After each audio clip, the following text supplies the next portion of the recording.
Kevin Jackson Radio Show. Welcome, everybody. Kevin Jackson here. It's the Kevin Jackson Show. I was thinking about truisms, and that became my theme for today's show. Truisms. I was thinking, there's certain things in life that are just so universally true that to fight against them only shows your ignorance. That's kind of the definition of a truism. It's so true. It's like, I don't need to back this up with any fact. It just is what it is. You can train people to think differently, but a truism can be, said or spoken, whatever, however you want to deliver it, and people just go, well, there you go. Truisms are what they are. So let me give you an example of a truism, because I want to talk about some other ones, but I want to give you one that you will go with me on this, no question about it, and it's a racial one. But let's just put it out there. If you're a black guy and you date a white girl, you're married to a white girl, whatever, here's a truism. If she has a black eye, you need to go. You need to just disappear. She could be a boxer. She could be the 125-pound mixed martial arts UFC champion, okay? And she trains every day, gets popped in the eye by some training partner. If she gets a black eye from training, you must go. You have to leave until it heals. And I don't care what the makeup is, you just got to go, because it doesn't matter. You will be looked at as an abuser. That's a truism. Now, I know that's a truism that a lot of people don't like. It's a stereotypical truism. It's a wrong truism, because it certainly does. If you see a white chick with a black eye, you don't have to feel like it's, she's been beaten by her black boyfriend or husband. Now, let's just be honest. You see a white couple walking along, wife's got a black eye. It might be a fleeting thought, like, I wonder how that happens. But if they're holding hands in lovey-dovey, you just go, oh, I wonder how that happened. Just the truth. So there are truisms. So I'll give you another one. There's a truism that I use in my life. You may use this as well. And feel free, if you like these truisms, you can certainly, adapt them to your own circumstances. But leftists are morons. That's a truism. See, here's another one I'll use as an example of proving that leftists are morons. There's a saying, a house divided against itself cannot survive.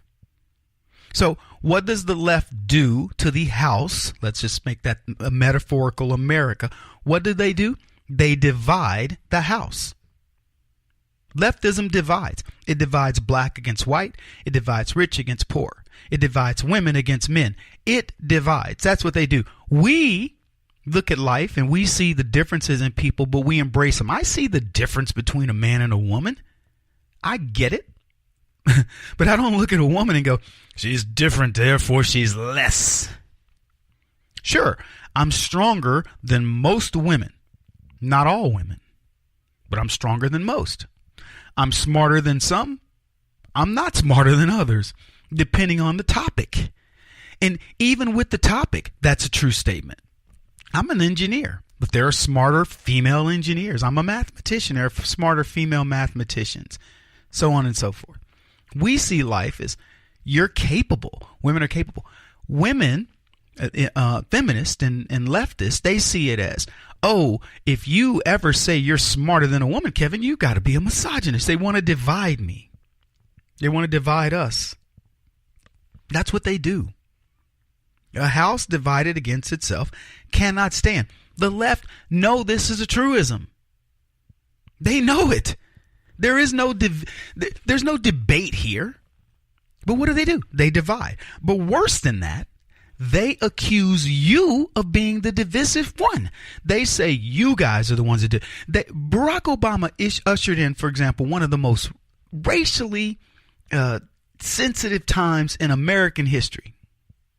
There's no question about this. It's a truism. But Donald Trump becomes president, and suddenly he's the most racially polarizing person out there. When did that occur? It makes no sense, because the truth of the matter is we can look at Barack Obama from the moment he got into office and Gates tried to crawl in through his window and a white cop showed up at Professor Gates' house. Barack Obama started dividing this country along racial lines. Now, he did it earlier when he talked about, oh, people don't want to, see somebody with a funny name, kind of look like me.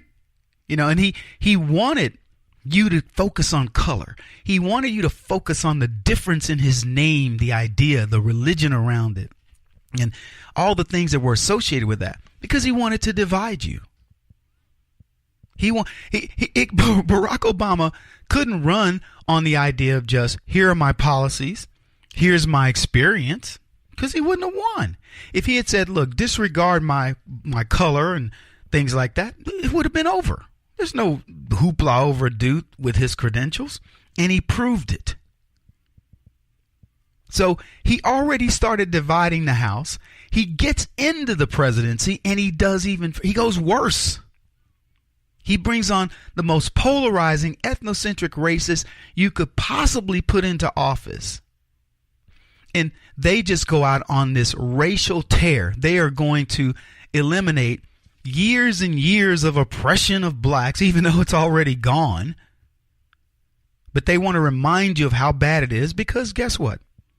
A house divided can survive, in their opinion. Forget the truism. Forget the idea that you've got a mother and a father constantly bickering and arguing. They're separating the kids. You're my favorite kid, whatever. Yeah, those families work out really well, don't they? Man doesn't respect the woman. Woman doesn't respect the man. Kids don't respect the parents. Those houses do very well. The truism is that the Democrats will destroy this country. They will divide our house. They've already done it. And they're mad at us when we say, look, we're not going to look at people on color and gender lines. We're going to make people become Americans. And that includes the people that come into this country. You're going to earn the right to be an American to get here. If you're an American, you're going to understand what it is you have. You're going to understand that you are in the best country in the world, and you're going to act accordingly. A house divided against itself cannot survive. That's biblical. Anyway, today I do want to talk about truisms and put it into the context of everything that's going on politically. We'll be back in just a bit. This is the Kevin Jackson Radio Show. Do you owe back taxes to the IRS or state? The secret to avoiding the IRS nightmare is to seek professional representation. My friends at Security Tax Associates provide the most cost-effective and ethical representation in the industry while helping to avoid seizures, levies, and wage garnishments. Security Tax Associates is here to ensure that the appropriate steps are taken to permanently eliminate any possibility of future tax burdens once and for all. For a free, no-obligation consultation, contact Security Tax Associates, 844-779-4177. That's 844-779-4177. 844-779-4177. Or visit them at securitytaxassociates.com.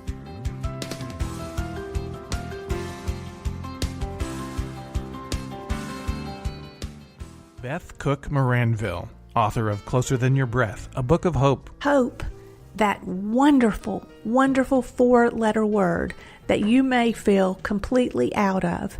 I wrote this book to give you great hope. It's not too late. If fetal position is an all too familiar place for you, I understand.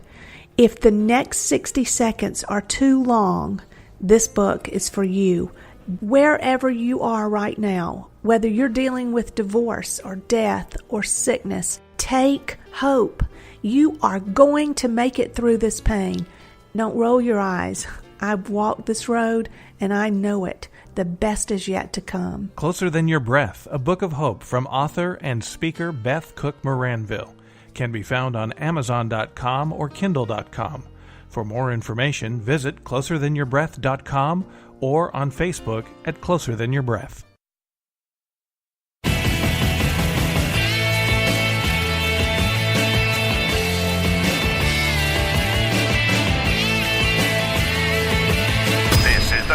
Jackson Radio Show.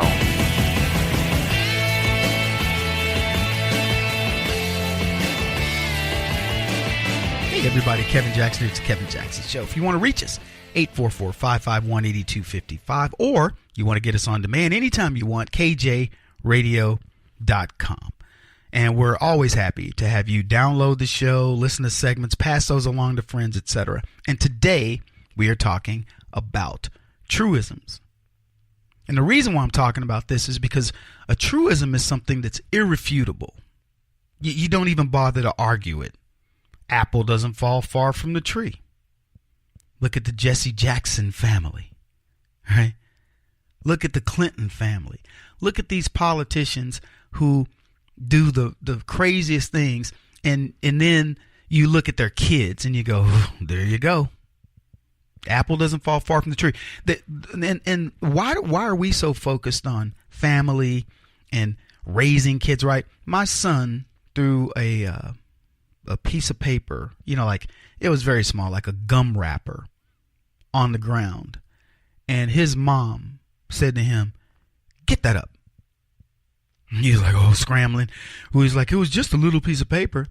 Get it up. We don't litter." End of story. When I'm walking along, it could be practically anywhere. I can't do it in liberal cities, but I will pick up the trash of other people. I've watched people throw things on the ground. I'll just walk right behind them, pick it up, and put it in the trash can. Now, I don't know if anybody sees it. I don't know if it registers. I look at it as, okay, that moron leftist didn't want to do something that he or she should have done. And it's both genders. In the city, they don't care. And I just look at it as, you know what? No, don't even think about it. Act like you dropped it. And I throw it away. I'm not looking for somebody to go, "Oh, wow, he's such an amazing guy." I just think that it's a horrible thing to do. Leftists talk about love of the environment.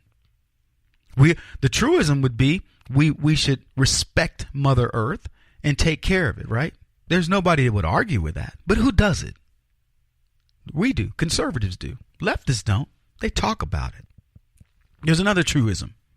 Actions speak louder than words. You heard that one? Yeah. In Africa, they say it differently. They say when deeds speak, words fall silent. It's an African proverb. Yeah. So that's the fact. Actions do speak louder than words. I love you. Really? Then why do you keep, fooling around? Why do you keep messing with that? Why do you keep always stealing money from my bank account? Versus, coming up and hugging me and showing me and being a contributing person to my life, et cetera, et cetera. Actions speak louder than words. You can tell your kids you love them till you're blue in the face, or you can hug them and encourage them and explain life to them and things like that and let them grow up to be solid citizens. Barack Obama, he was full of words, glorious, beautiful words. Donald Trump, and the truism, when deeds speak, words fall silent, actions speak louder than words. Donald Trump goes and he does it, period. We talked about these kids that Donald Trump got released from China. I just want to have you think for 1 second. Where would these young black men be if Barack Obama were president? Be honest. I'd like leftists to really consider this. Do you honestly believe, given Barack Obama's track record, that these young black men would have been released within 3 days of being put in Chinese jail, that they would be on their way home to America, having shoplifted in a foreign country? Do you think they'd be home? Because if you say yes, I'm going to remind you of the length of time that we've had hostages, American citizens, sitting in jails around the world under Obama. You know how he got the ones in Iran back? He shipped $1 billion plus by plane overseas to Iran. That's when they released the hostages. He rebuilt their nuclear program to get our hostages back. What about Otto Warmbier? He didn't even get him back. That kid was in North Korea because he stole a flag, a tchotchke North Korean flag. he was in North Korea for the better part of a year, and it took Donald Trump to bring him home so he could die. He was so abused in North Korea. And we talked about Tamarisi, Andrew Tamarisi, Marine Sergeant, took a wrong turn in Mexico, stayed there the better part of a year, suffering from PTSD. A Marine, the commander-in-chief of America, with a deficit of $57 billion that Mexico has in trade with us. They certainly can't compare to our military might.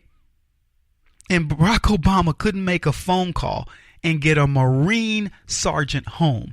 It took Trump. And when he got home, Donald Trump gave the man $25,000. I'm just telling you, actions speak louder than words. I hear people, the never Trumpers, and people that dislike this man. Look, I know people will listen to this program and say Kevin's all in for Donald Trump. It's just not the truth. I wasn't happy with Donald Trump's tax plan. I'm not happy with this budget. I only trust that Donald Trump understands what he's doing, and he will eventually cut these budget issues and begin to shrink the deficit and eventually the economy's running great, but we can't continue to spend the way we're spending, and we must cut the debt. So hopefully that'll occur. So I'm not lockstep with the guy, but what I will tell you is this: the man is about action. He doesn't come on and tell you things like there's not a scintilla of evidence, a smidgen of evidence against the IRS that's real when in persecution of conservatives, and then we find out later that's a lie. He doesn't tell us that he's going to ship money over to Iran because we've lost some court battle with them, and it's not money for hostages, when that's what it is. He doesn't go around, Donald Trump doesn't go around apologizing for what America's done, when in fact we are the best hope for savior of this world. What are you talking about? And the irony of it all is that action after action that Donald Trump does, that helps this economy, that helps the American citizen, that makes people feel good about being American again, action after action, you have naysayers out there. You have people that are they hate being wrong to such a degree that they will absolutely sacrifice you. They will sacrifice the Donald Trump because they want to be right. Let me tell you something.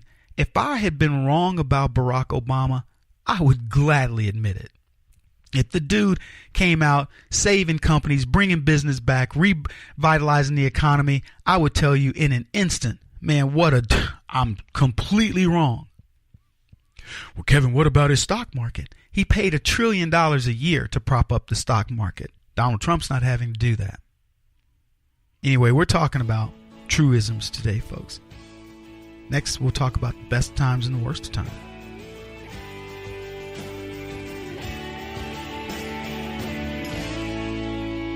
This is the Kevin Jackson Radio Show.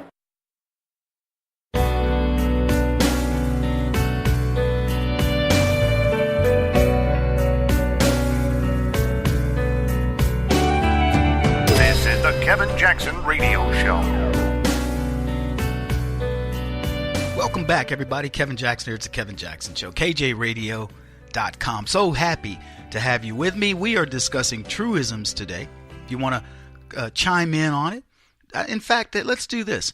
Do me a favor, call, let us know what your truism is, one that you live by, one that you go, that's a fact, Jack. Right? 844-551-8255. For those of you who don't get in, we'll play your truism back on the radio on another show. And the reason why I love truisms is because of the truth. You know, you think about it. Sometimes these things capture us. They're karmic. They're karma in a cosmic way. Truisms are truisms. They're a reflection of society. They're a reflection of man's nature in many cases. So I like dealing with them. In the beginning, I want to talk about the Dickens book, Tale of Two Cities. He makes statements about society in his book, The Tale of Two Cities. And there's no further evidence. These are truisms widely accepted about society he's describing. And I want you to think about this in terms of what we are what we're going through today. Because Dickens begins this novel, it was the best of times, it was the worst of times. And I want you to think about just that part for just a second. The best of times and the worst of times. We've gone through the worst of times with Barack Obama. Now we're in the best of times, but it still feels like the worst of times in many ways, right? We are in the midst of the best of times, but it's the worst of times. It was the age of wisdom. It was the age of foolishness. Now, what's funny about this is I often say that when you mix those two things that differ together, it sounds profound, right? Like he who lies must also face the truth. You know, it sounds profound. But in the case of Dickens, it really is to some degree, because we are truly in the age of wisdom and we live in the age of foolishness.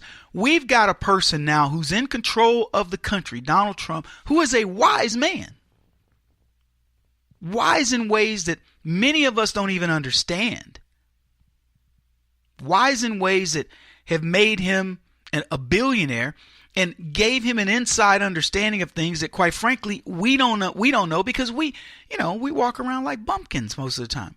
Most of us, our aspirations are such that we are not going to deal with politicians too much. Maybe local, school board or something like that. But we're not trying to, build buildings in the middle of big cities where we've got to deal with unions and, graft and corruption and all that. Donald Trump set his sights on that for whatever reason, whatever his background was, his dad's background, whatever influences he had. And he says, this is what I'm going to do. And he learned the inside scoop, the tricks of the trade. So it was the age of wisdom. It was the age of foolishness. It was the epoch of belief. It was the epoch of incredulity. That's a tough word. You try saying that. It's like saying squirrel in French. Esquirrel. It's a tricky word. But it was the epoch of belief and the epoch of incredulity. So we live in a time where the truth is being revealed and we still have to be skeptical. The media made us this way. Donald Trump made us recognize it. Which brings me to the next part of the Dickens opening. It was a season of light. It was a season of darkness. So not only are we illuminating what's going on, what's been, messing up the body politic, corroding it, we also get a chance to see that. And in that revelation, we see the darkness. We see how bad things have gotten. And I'm going to tell you, you better be thankful that you're getting this view. I want you to think a decade ago. Would you have believed that we are experiencing the types of things that we're currently experiencing? Would you have believed it even possible? I wouldn't. If you had told me the NSA is capturing all your phone messages, they can turn on your computer, they can listen to you through devices that you think are private to you. Every conversation you've had in your entire life could be sitting in a computer somewhere. Everything you've ever typed on your computer is likely sitting on a computer somewhere. That information is in the hands of bureaucrats who crave power. They know your weaknesses. They know your strengths. And they will happily use your weaknesses against you. They talk about the Church of Scientology gets some, they want to know you're dirty so they can hold it against you. They got nothing on the federal government. Facebook could easily be one of those types of vehicles. Zuckerberg laughed at us when you say, yep, you can have all my data. And now if you've got Facebook and you've got Messenger, they can turn on your computer. You give them permission to turn on your speaker, your video, you name it. It's crazy. You've lost your ability to disconnect, to just be human, to say the things that you want to say, to feel anymore. And what's funny is the left wants to tell you how to feel. They want to tell you how to view all these things that you find peculiar. You can't say that. You can't do that. You can't be this. You can't have your own observations about, some, crazy thing that you see. I used the analogy, the example the other day of two guys kissing. That's weird to me. I'm not saying that it shouldn't happen. I'm saying in my sensibilities where I like women, I see two guys kissing and I see that as weird. And there's nothing you're going to tell me that's going to make that not weird to a heterosexual man. But they want, no, if you see that as weird, you're homophobic. There's nothing to do with homophobia. If I see a hairless cat, I think that's weird. Most of the cats I've seen, they have hair. If I see a bald-headed woman, I see it as weird. She may be stunning. In fact, I know some. A couple of them. Or they have really short hair, and I'm like, wow, she's gorgeous. But I'm used to seeing women with longer hair. It's weird. Doesn't make it wrong. Final thing that they say in the opening is it was a spring of hope. It was the winter of despair. So, again, I go back to, we've got Trump. It is the spring of hope. We elected this man. We could call it the fall of hope. The autumn of hope. I want to make it sound like it's a negative, the fall of hope. The autumn of hope. Donald Trump was elected, but it was the winter of despair. Because he's not allowed to do what he wants to do. Because there's a cadre of people, evildoers out there who want to make sure that he's not successful. Why? Not because his ideas don't work. His ideas are great. We know his ideas work. They've already begun to work. I saw somebody put a thing out. I think it was one of the Kennedys. Joe Kennedy, one of the Kennedy boys, said Donald Trump may go down as the greatest president in history. This is a Kennedy. And somebody tweeted, he already is. And I have to tell you, I'm inclined to believe it. Donald Trump's ability to get things done marvels anybody. So let's read the whole thing from Tale of Two Cities. It was the best of times. It was the worst of times. It was the age of wisdom. It was the age of foolishness. It was the epoch of it was the epoch of belief. It was the epoch of incredulity. It was the season of light. It was the season of darkness. It was the spring of hope. It was the winter of despair. And such is the duality of man. And I talked earlier about a truism, a house divided cannot stand. What do you want me to say about it? A house divided against itself cannot survive. And so we're witnessing this right now. You're trying to fix it. I have no beef with the left. I know they're idiots, but I can tolerate you. But what I can't tolerate is an idiot who would be destructive in interfering with goodness. When we were interfering with Barack Obama and the left were calling us idiots, we were trying to prevent these idiots from getting what they wanted. It's like when you interfere in the midst of your kids. You go, look, stop eating all that candy. You're going to get a stomachache. You just don't want me to have the candy. No, I don't want you to get a stomachache and have rotten teeth. If we just left them to their own devices, that's essentially what they would be. They'd be a bunch of little kids with stomach aches and rotten teeth. So when we try to stop them, it's meaningful. But they're trying to stop progress. They see progress. There was nothing to see over there with the Democrats. Nothing. Barack Obama was a waste of space, and they know it now, and they hate us for it. Kevin Jackson on the Black Sphere Radio Network. Do you owe back taxes to the IRS or state? The secret to avoiding the IRS nightmare is to seek professional representation. My friends at Security Tax Associates provide the most cost-effective and ethical representation in the industry while helping to avoid seizures, levies, and wage garnishments. Security Tax Associates is here to ensure that the appropriate steps are taken to permanently eliminate any possibility of future tax burdens once and for all.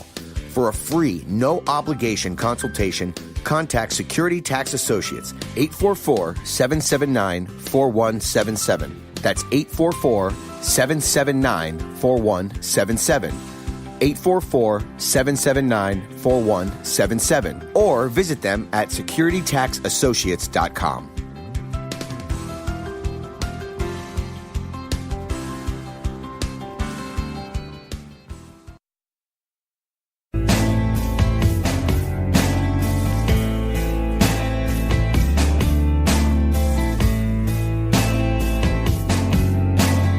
Putting an end to identity politics. This is the Kevin Jackson Radio Show. All right, everybody, welcome back. Kevin Jackson here. We're talking about truisms. Race pimping. Do you want to get some truisms? Go to racepimping.com. Get my book. I'll break it down for you in a funny way. Talk to you about the idea of racism in America. Here's a truism for you. Black leftists in America are the most racist people on the planet, second only to white leftists. Yeah, the racism of low expectations. That's what the left is about. And that's what the black left has bought into. We're talking about truisms. You know some. The apple doesn't fall far from the tree, things like that. Truisms.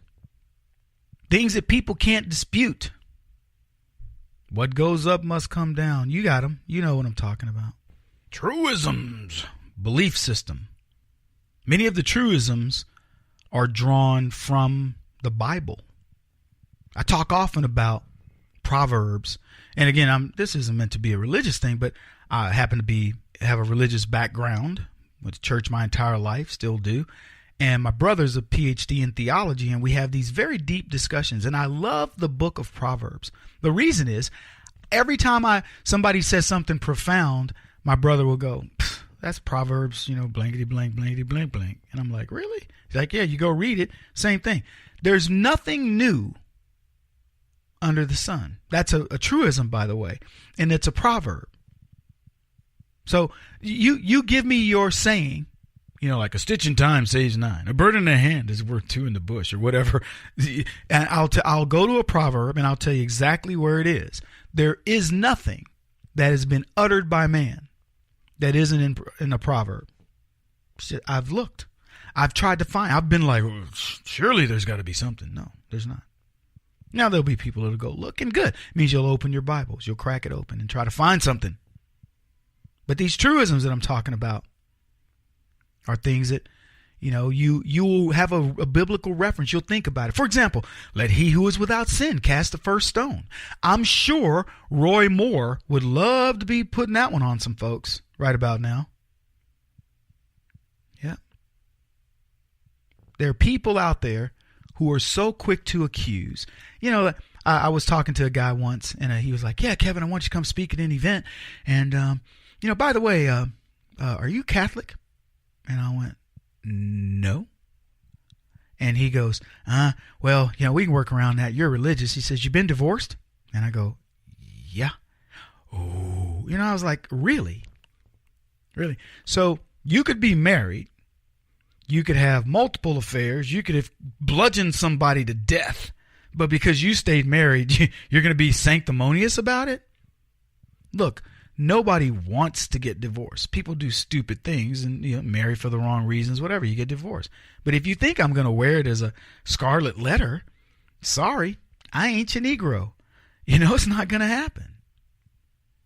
Let he who is without sin cast the first stone. How about that for a truism? Proverbs is nothing but truisms. I mentioned there's nothing new under the sun, right? Ecclesiastes chapter 1 verse 9. My brother told me that. Oh man, Cervantes once said, Proverbs are short sayings drawn from long experience. See, that's the essence of life. You know, there's a saying that lingerie is the soul of brevity.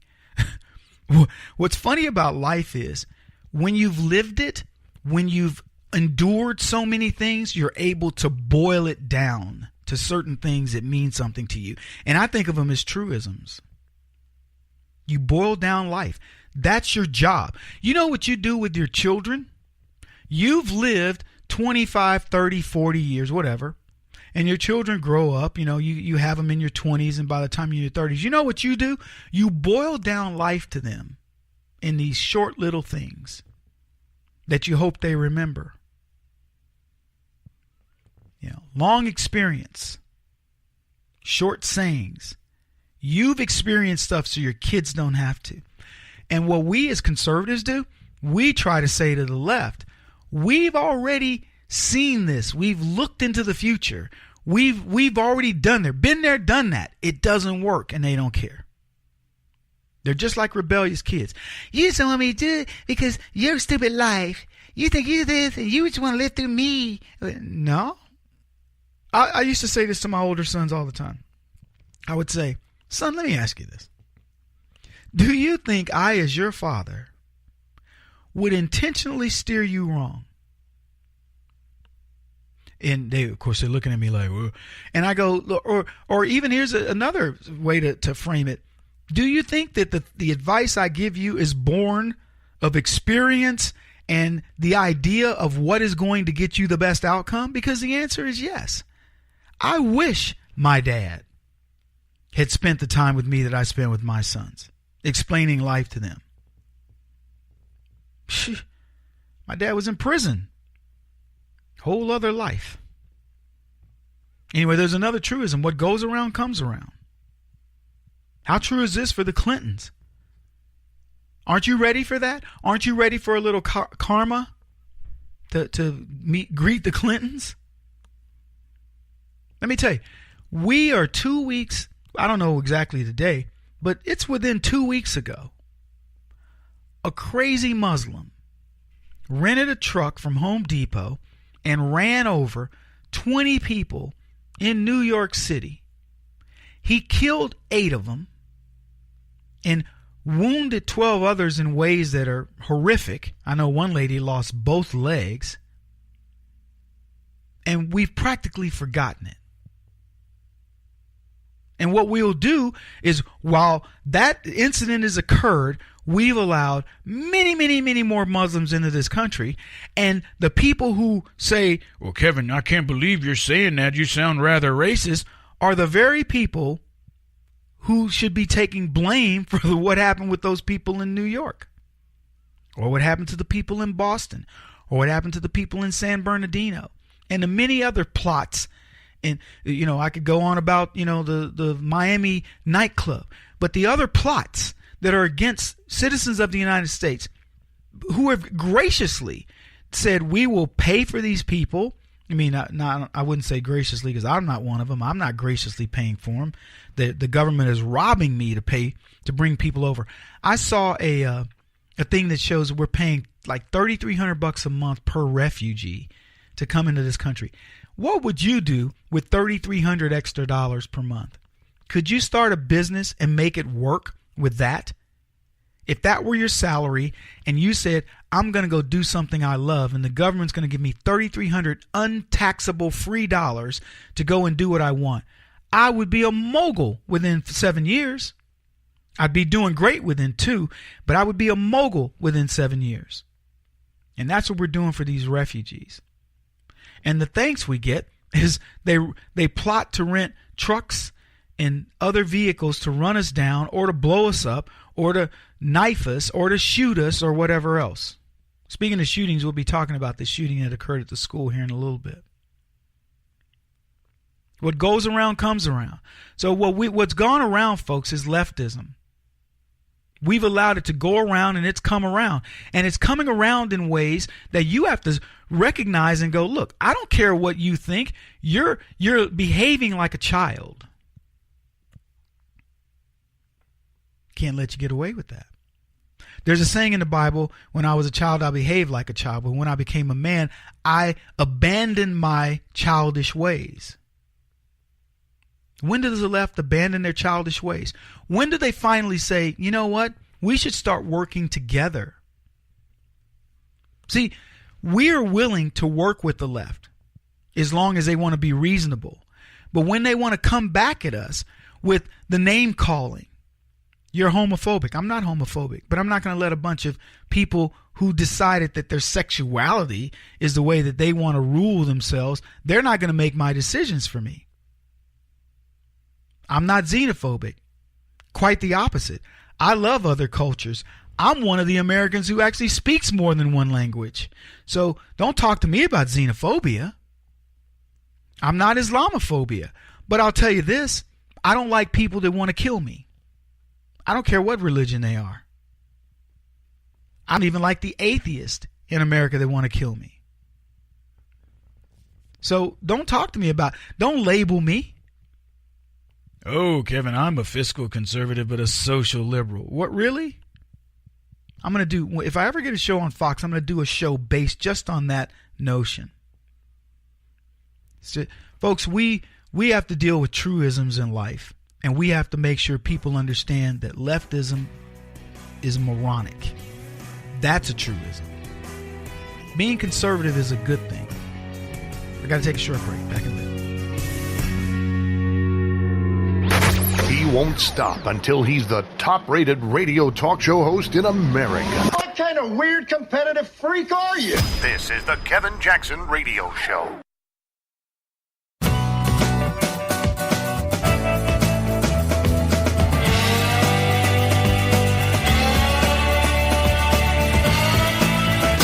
The Kevin Jackson Radio Show. Kevin Jackson, it's the Kevin Jackson Show. KJRadio.com. Filmmaker now. I've added that to my resume. Bleeding Blue. You can go to bleedingbluemovie.com. Check out the trailer for the film. I don't know if the second trailer's up. We got to get that second trailer up. That thing is phenomenal. And by the way, if you want to help us on that film, donate at bleedingbluemovie.com. We could certainly use the support. It's one thing to get the movie made. It's another to get it out there. Making it is expensive. But distribution, when you don't have the cloud of Hollywood behind it, it's tough. And here's the thing. I'm not getting on anybody's casting couch to get this movie out there. Oh, no. Yeah. So that's the reason that we definitely are going to continue to need some support. We'll get a lot of big push behind this. I'm not even that concerned about it. But I just wanted to make you aware that you can support it, bleedingbluemovie.com. So what have we been talking about? Last hour, I talked about truisms, and I said today's show is going to be about truisms. Truisms, these are things that are irrefutable. You say the apple doesn't fall far from the tree. Now, we say that in relationship to kids and what their influences are of their parents. But the apple doesn't fall too far from the tree. When it hits, bloop, bloop, bloop, bounces, and it's around the tree. If you see an apple, if there's an apple tree and you see an apple, it won't be 20 feet away unless the tree's planted on a hill. It's going to be around the tree.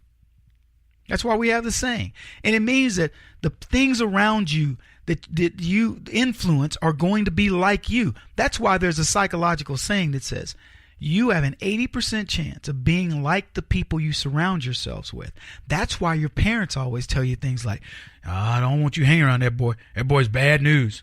Or that girl, she's bad. Don't you be hanging around her. She'll give you the wrong influences. Or whatever. Parents giving you good advice. Psychological. They didn't know it, but they know that influences and the level of, when you're influenceable. Okay, what about malleable? No, impressionable. You want to be a stickler for the words today. What's your problem? Anyway, they don't want you to hang around people that can give you the wrong impressions. That's the way kids end up in prison, end up in jail, end up with bad records, end up with bad futures. So you make influences. I do it with my kid. My kid will say things, like, yeah, I ought to kill him. And I go, what did you say? Oh, and he looks away like, I go, don't even joke like that. You got to set the standard.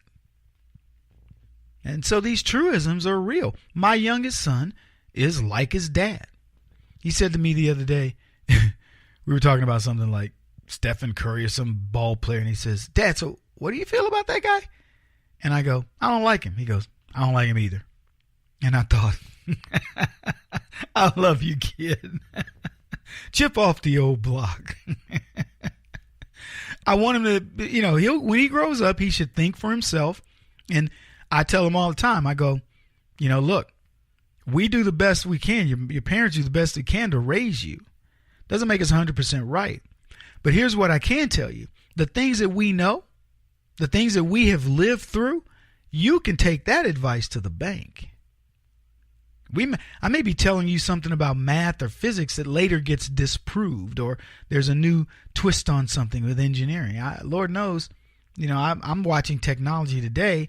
And if you had said to me, Kevin, you can have a processor that runs at, say 5 gigahertz, I would have said that's a physical impossibility based on the engineering training I got during my day. But it isn't. You can do it. There are ways to do it. How fast can we go now? I remember when we thought the upper limit of a microprocessor speed was 2 gigahertz. I remember having this discussion. How fast clock speeds we could have and stuff like that. We would have these discussions as engineers. We had to worry about how much decoupling you're able to put on a circuit. That means so that it doesn't bounce. Because when you hit a switch, you only want it to go. If you turn on a light in your house and it went on and off 17 times, you would go, what's up with this? Well, in circuits, that's exactly what can happen. You may not even know it because it's happening so quickly. You can't see it like the light, but the circuit can see it. So we'd have what's called debounce circuits that we would put in there. So, you flick on a switch and it doesn't toggle back and forth. That's the types of thing you have to worry about. So we put damping in, capacitance that would soak it up. But you can only have so much capacitance when you've got the clock speeds that are going that fast. The capacitance is too slow to dampen. So you can shut down the actual signal. So things like that. You'd have these very interesting conversations about what do you think is the absolute limit? And I don't know what it is because it keeps getting stretched. Intel, who continues to make microprocessors faster and faster. Stuff that you could no longer... We had to move from silicon-based technology to gallium arsenide. And now that I'm sure that was the big deal when I was designing engineer. I'm sure if I were to go talk about gallium arsenide at Intel, they'd be like, what relic? Okay, Rip Van Winkle, thanks for the inputs, right? Because I'm no longer doing that. But anyway, the point is, when it comes to advice for youngsters, you're giving them the best advice. I'm talking about with my kids, I give them the this is tried and true. You don't have to, it's like, who do you hang around? I can tell you don't hang around with the bad kids. That's been said for ages, through the ages. There's always bad kids. Was that in the time of Caesar and 500 years before him? There were bad kids and there were good kids. Probably a lot more good kids back then than there are now. Anyway, lots to talk about. Truisms. One of them I want to talk about is a stitch in time saves 9. Yeah, so what that means is it's better to confront something early rather than later. Maybe it's confronting a lie. Maybe it's confronting, say, the scourge of Islam.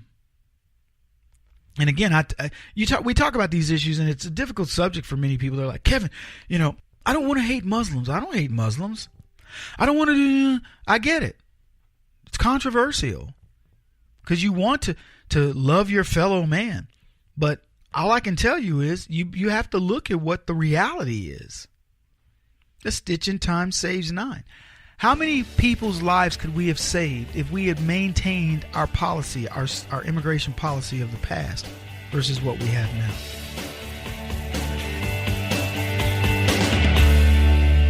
This is the Kevin Jackson Radio Show.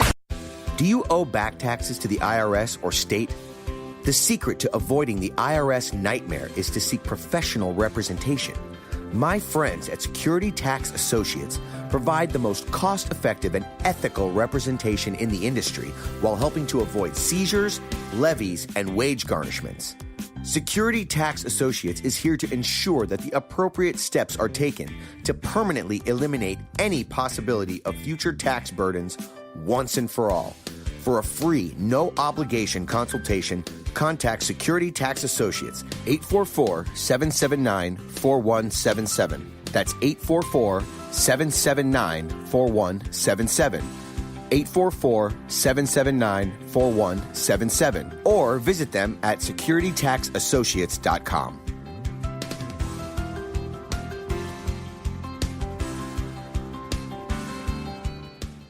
Beth Cook Moranville, author of Closer Than Your Breath, a book of hope. Hope, that wonderful, wonderful four-letter word that you may feel completely out of.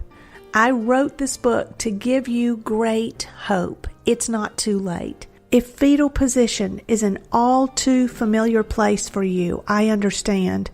If the next 60 seconds are too long, this book is for you. Wherever you are right now, whether you're dealing with divorce or death or sickness, take hope. You are going to make it through this pain. Don't roll your eyes. I've walked this road and I know it. The best is yet to come. Closer Than Your Breath, a book of hope from author and speaker Beth Cook Moranville, can be found on Amazon.com or Kindle.com. For more information, visit closerthanyourBreath.com or on Facebook at Closer Than Your Breath.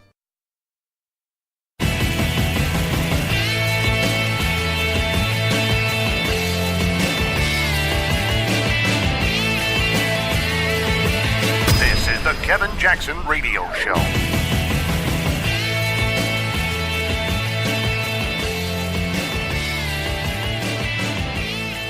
Welcome back, everybody. Kevin Jackson here. It's Kevin Jackson's show. I wrote a book called Sexy Brilliance and Other Political Lies, not an autobiography. And in that book, I talked about the confluence of religion with race. And I said that it's been one thing to watch black folks run roughshod over America on this idea that we're so oppressed and, you know, all these different things that happened back in days that nobody knows anything about, you know, those old slavery days of the 1700s and such, leading into the Civil War, 1865, and of course emancipation and all that. And so I looked at how black folks, black leftists, have milked this situation, and it leaves me scratching my head. I mean, I'm a product of the 60s, and I think I look at the times of the 60s, a turbulent time, and Martin Luther King assassinated, Medgar Evers, many others. And I remember this time well because it was my coming of age period, and my mom and my grandmother, I remember the day that Martin Luther King Jr. was killed. I remember when Bobby Kennedy was killed, and when my grandmother came home crying over that. I remember those things. I don't remember like the incidents themselves, but I remember watching TV, and my grandmother had a TV. We had a TV that was in a den, and my grandmother would do hair in the kitchen, and I could watch the TV from the other door. There were two doors exiting the kitchen, entering and exiting the kitchen. And then going into the den, I could see the TV from there.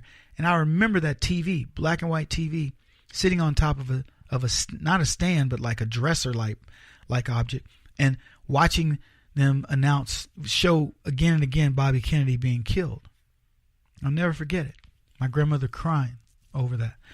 So, you know, I understand how, you know, that whole time period and what it meant. And I look at today and I go, it's dramatically different. There's nothing for us to be complaining about as blacks in America today. Nothing. If you're complaining about being black in America today, it's because you're looking for a reason to fail, or you're looking for a reason to complain, or there's money in it. And if I were a unscrupulous person, I am a scrupulous person. If I were unscrupulous, I'd be filthy rich, because I would milk money out of white folks like you've never believed. I could do it. I think you guys understand I have the intellect. I'm just not Dr. Evil. So I won't do it. And I fight against those who do. I talked the other day about this thing, come meet a black person. Did we talk about that? Come meet a black person? Who puts this together? Well, we've done a study and only 45% of white people have black friends. But do they have black acquaintances? The definition of a friend is what we have to look at here. They say 83% of blacks have a white friend. Here's what I'll tell you. If that's the case, I can guarantee you the white friend of blacks is a much better friend to blacks than black friends are to the white friends. That's just the truth. People get mad at me for telling the truth, but black folks don't make very good friends. They don't bail you out of jail. They're not coming to fight for you. You know, white friends, man, they are ready to go. This has been my experience. I got family, black family, that won't come to your aid. And I told the story of one of my best friends, black friends, who I'd known. I was closer to him than a guy I met. We had 1 year together when I was in military school. And we remained friends. We hadn't seen each other, talked to each other in like 18, 20 years. And this man found me on Facebook when I was at a very low point and loaned me money so that I could not lose my home. And my buddy, who I knew, black dude, who, knew me, we were like tight. He made money. I knew we both bailed each other out many times. I mean, could have. We had the money. And when I asked him, he made it sound like, I was a stranger. So, look, I'm talking from experience.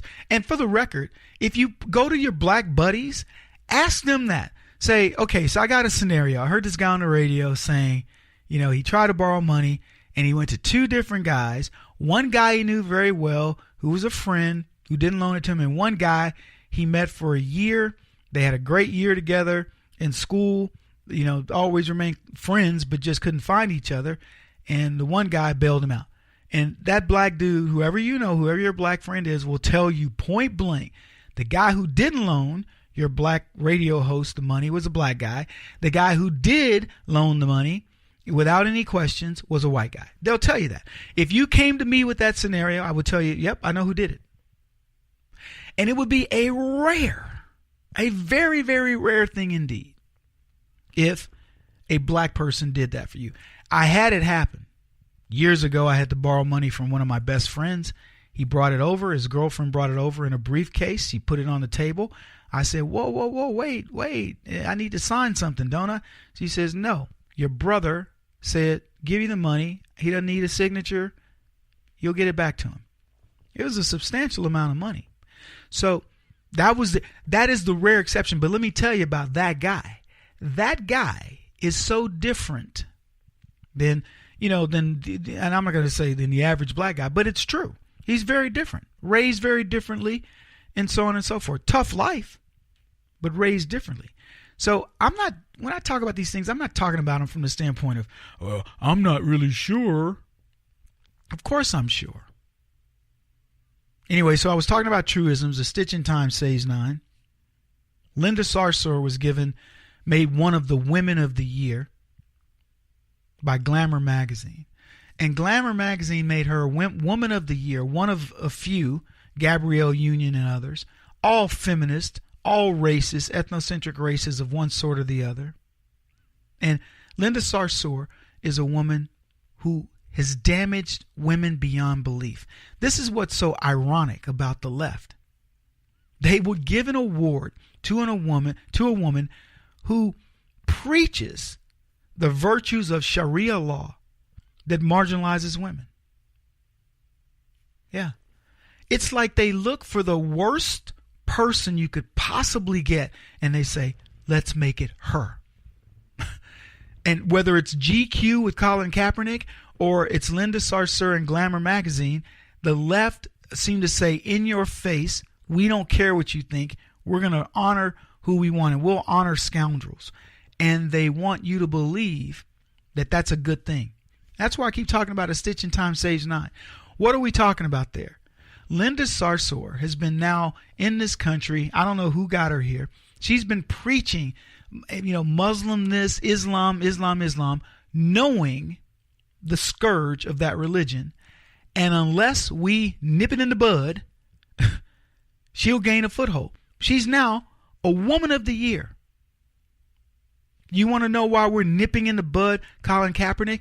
Because people actually believe this fool. They believe he stands for something, ironically, as a kneeler, that what his cause is bigger, it transcends his job, and we should let him get away with it.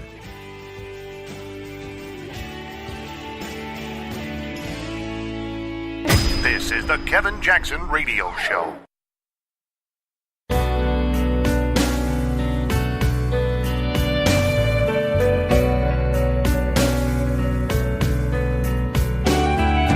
This is the Kevin Jackson Radio Show. All right, everybody, welcome back. Kevin Jackson here. It's the Kevin Jackson Show. Glad you guys are with me. Fellow at the Robert J. Dole Institute of Politics. Every time I say that, I feel like I have to say it with a British accent.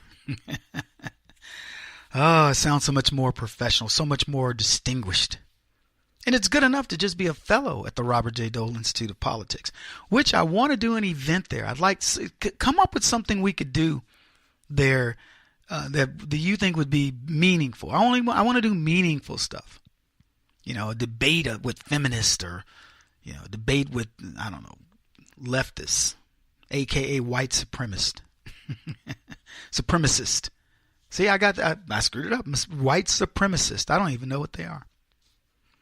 Anthony Weiner is in prison. You guys know this. Anthony Weiner has now been in prison since November the 6th. That's almost 2 weeks now the dude's been in prison. Yeah. Any wedding bells in his future? Dun, dun, dun, dun. Has Anthony got a wife? Oh, you think he's got a husband? Okay, well, good. Does Anthony have a husband? In 2 weeks, Anthony's got a husband. He might have a couple. Let's just say he's been dating. I just snorted on radio. Anthony's a man about town. Oh, man. You know what? You feel bad thinking about what's going on with these guys. But there's a part of me that's kind of glad to see this happen. We need more examples. Wouldn't it be good if all these crooks in Congress, the guys who, that womanize, I don't even care. Do whatever. People are going to be what they want to be. But if you sexually harass or you rape somebody or you make them lose their job because you've got power, I'd love to see all those guys have to end up in the boneyard. You think there's a reality show coming? I don't think Anthony Weiner would want to have a reality show. But a GoPro? Yeah, well, they put a GoPro on Anthony. It would have to face backwards. Oh my gosh. That guy, woo. You think he's sexting with the boys in Cell Block D? He's got a problem. Yeah, he's got to do it. They get Anthony Weiner a prison phone, and he'd be right back at it. He would, right? So there's lots of jokes floating around about Anthony Weiner being in prison. I heard this one. This has nothing to do with Anthony Weiner, but it was kind of a funny joke anyway, and it fits my show. What do you call a clairvoyant midget who escaped from prison? A small medium at large.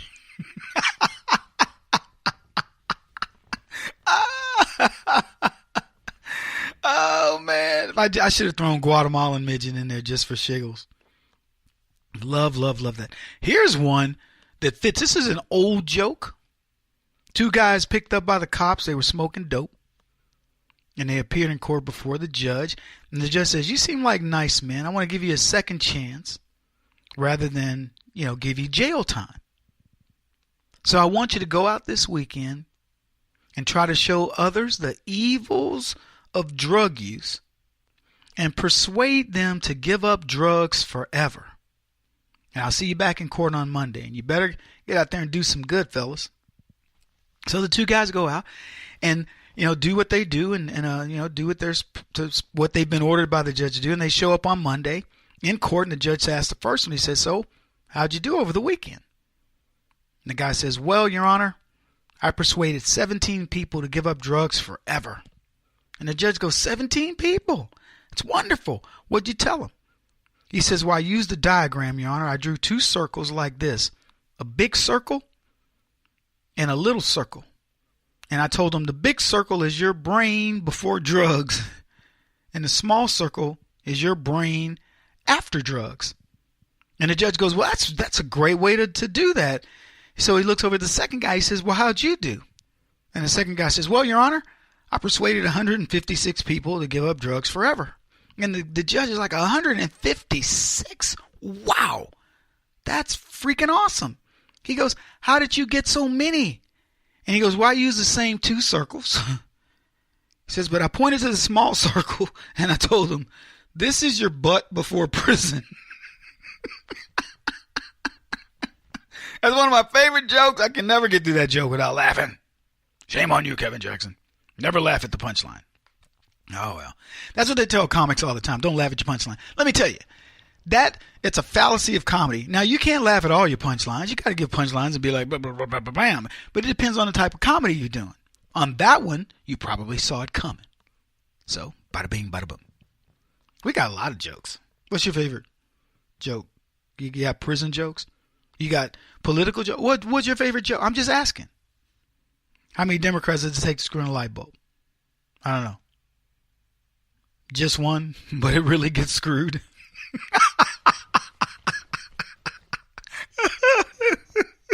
That was funny. I've heard it, but it's funny. Okay, political joke. What do you get when you cross a pig with a Democrat? Answer, nothing. There's some things even a pig won't do. Whoa, we're rolling today. Oh my goodness. Fun day. It's more than just a fun day. It's a fun time, right? I've been talking about these truisms, and the theme of this show today is truisms. And I want to make sure that we understand. See, truisms, I made it biblical last time. I was talking about Proverbs, and I said this, and I've said it to most people that I've met at some point. If you know me long enough, I tell you, the Bible's got all the answers. Proverbs, when people come up to me with all this amazing things that people, different sayings, that we repeat over and over. And I tell them all the time, I go, those sayings are in the Bible and Proverbs. So it's not even a question. It's nothing new here. Doesn't make it bad. Doesn't mean that we aren't original in thoughts to some degree, because we fit it to the circumstance. But it's not new. Like the old saying, nothing new under the sun. Very true, right? It's a truism. The sun has seen it all. Yeah. So that's what I like about truisms, is there's no arguing them. And I think that that's what draws you to conservatism. That's what draws you to this spiritual thing that says, why is it that I'm sort of programmed to want to do the right thing? Was I programmed or was I taught it? It's good, nature, nurture. Of course, you're taught some of it by your parents. My grandparents were very particular in how you treated women, what it meant to be a man, and things that, quite frankly, if they taught them today, they'd probably get arrested. If people knew what my grandmother, be a man, grow up, things like that. You could probably get arrested for that, telling a young boy to be a man. What if he don't want to be a man? What if he wants to be, what's the third gender now? We got a third gender, don't we? It's a truism that we now have three genders. See, when I was growing up, the truism was there were boys and there were girls. There were men, there were women.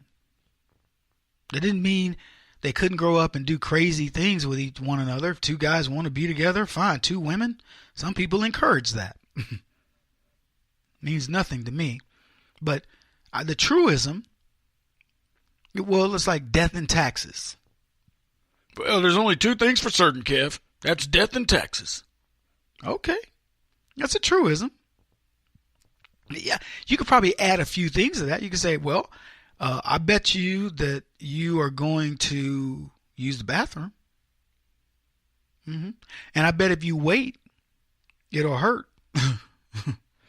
So there's other truisms, but you can't argue with, well, Kevin, the only things for certain in this world are death and taxes.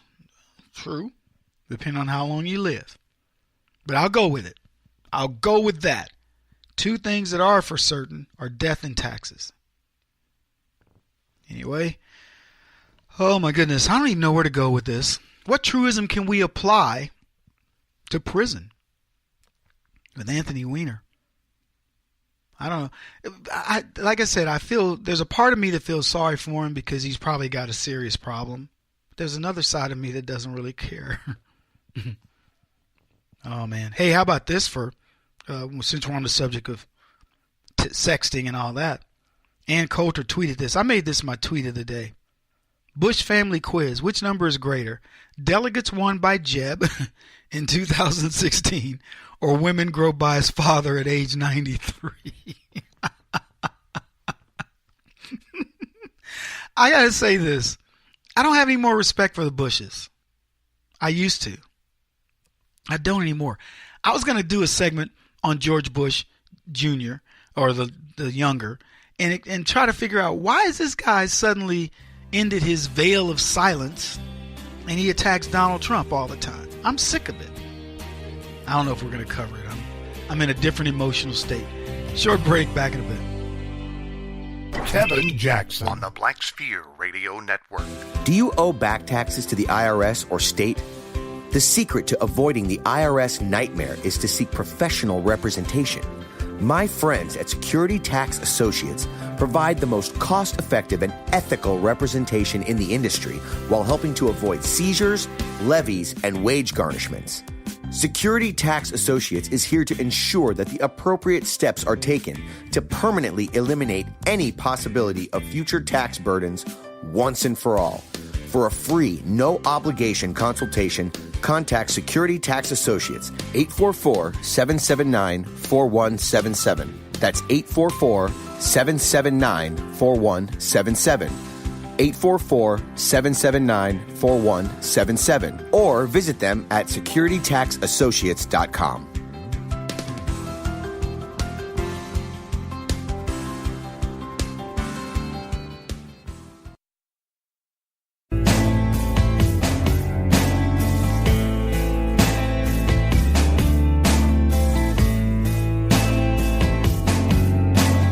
Putting an end to identity politics. This is the Kevin Jackson Radio Show.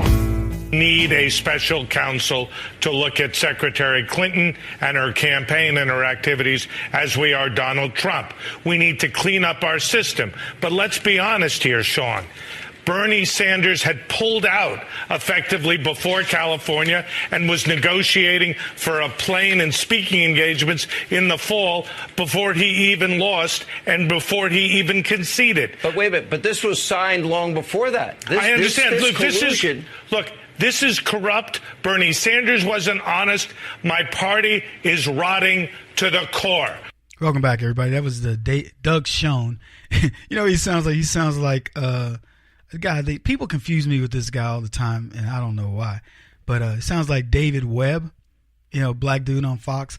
And David and I are friends, but David's got that New York accent. And I swear, when I heard Doug Schoen saying this, I was like, when did he host? Or something like that. He sounds just like this dude. Yeah. So the party is rotten to the core. The Democrats are rotten. Just rotten. You rotten eggs, sulfur smell, pull my finger, whatever. They are rotten. And it doesn't change. Everywhere you walk with them, you're like, what's that smell? I don't know. You're like, smell like a sewer. Anyway, just keep on walking. Y'all walking down the street. It's still here. It's because you're hanging with the Democrat. They're just nasty, rotten people.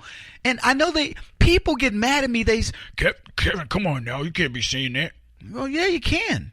It's the truth. They're rotten. They're nasty. Just terrible folks. And let me give you some ideas. So I want to play This is a guy who he's a Democrat, I think running for Congress. And well, just the story speaks for itself. I won't even have to say very much. And I got a couple of other clips we'll try to get in during this segment. But here's a Democrat. His name is David Alcorn. Democrat David Alcorn is running for the state's District 2 congressional seat, but tonight he's behind bars for allegedly stalking a woman in Santa Fe.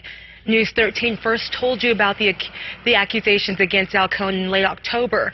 A woman attending a Halloween party on October 28th at a hotel in Santa Fe says she started receiving persistent texts from Alcorn, some suggesting that he was watching her, other messages professing his love for her along with a picture of his genitals.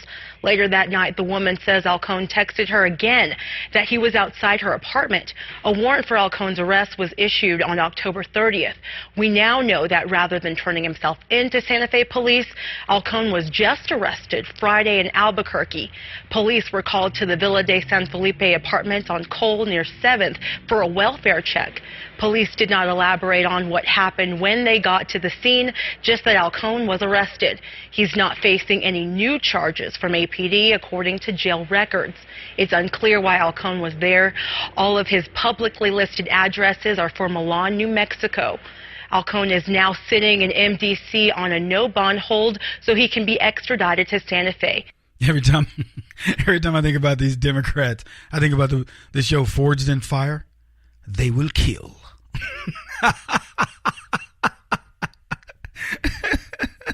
There's this one guy, he's a martial arts expert with knives, and they'll do a test on the whatever thing they have him make, a sword, a knife, or whatever, it will kill.